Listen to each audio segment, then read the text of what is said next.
Dalam nama Bapa dan Putra dan Roh Kudus. Amin.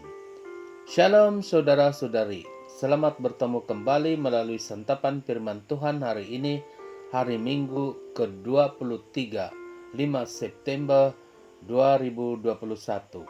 Injil renungan kita pada hari ini ialah Markus bab 7 ayat 31 hingga 37. Mari kita sama-sama dengarkan.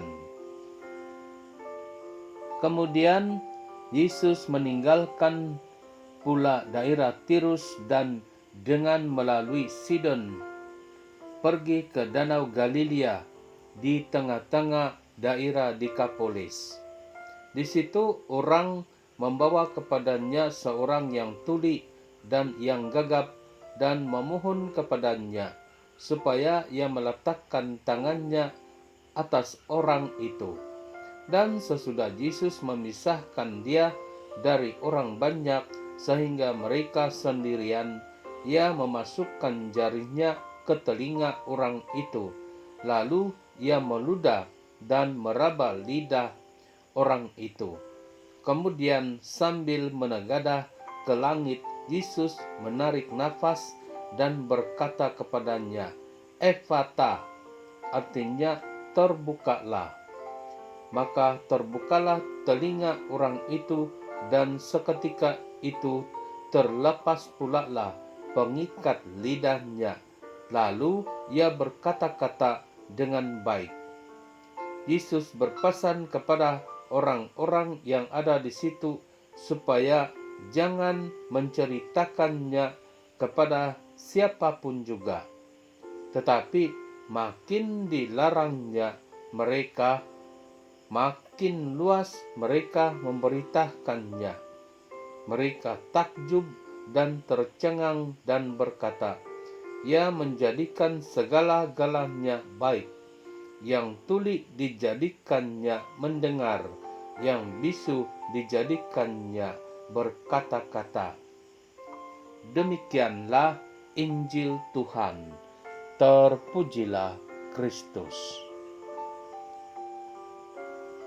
Saudara-saudari, kedengaran Yesus melakukan penyembuhan secara istimewa, yang boleh juga saya katakan mukjizat, dengan membuatkan seorang tuli dan gagap mendengar dan dapat berkata-kata dengan baik.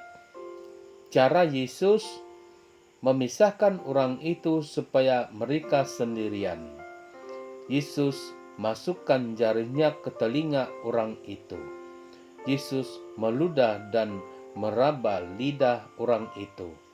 Sambil menegadah ke langit, Yesus menarik nafas dan berkata, "Ephata," artinya terbukalah. Saudara-saudari, Ephata ialah satu dari upacara pembaptisan di mana padri atau deacon menyentuh kedua-dua telinga dan mulut yang dibaptis itu. Bagi saya suka menyentuh bibir bawah yang dibaptis itu untuk membukakan bibirnya yang terkatup. Yang terus terkatup saya cakap, "Buka." Tujuan saya ialah supaya orang itu sadar betul dalam upacara itu. Kita tahu untuk bercakap mulut harus dibuka. Tujuan menyeluruh dalam upacara Ephata ialah dengan harapan orang yang dibaptis itu mendengar dan mewartakan atau bersaksi akan firman Tuhan. Tentu saja dalam masa Yesus mengatakan Ephata, orang yang dilayaninya sembuh secara fisikal. Padri atau deacon dalam upacara Ephata pula melayani untuk rohani. Padri tidak dapat menyembuhkan yang tuli dan gagap secara fisikal, hanya dengan harapan melalui kuasa Tuhan, dan yang dibaptis itu sadar diri akan perlunya mendengar firman Tuhan, perlunya membaca firman Tuhan atau Alkitab, perlunya mengerti apa maksud atau kehendak firman itu, perlunya menghayati firman Tuhan itu, supaya firman itu hidup dalam kehidupan yang sudah dibaptis itu. Dan perlunya memperkongsikan firman Tuhan itu kepada sesama yang beriman, supaya sama-sama menerima message ataupun semangat dari firman itu. Bagi yang belum mendengar atau mau berjinak-jinak dengan firman Tuhan, perlu betul perkongsian seperti yang dilakukan dalam katikatikal. Dalam gereja, mustahil juga kekurangan pewarta sabda Allah, sebab sebenarnya kesemua yang dibaptis, kecuali yang tidak pandai membaca, tuli, dan gagap, seharusnya menjadikan firman Tuhan itu firman yang hidup dalam kehidupannya. Dengan itu, tiada alasan tidak pandai membaca, tidak pandai mewartakan firman Tuhan.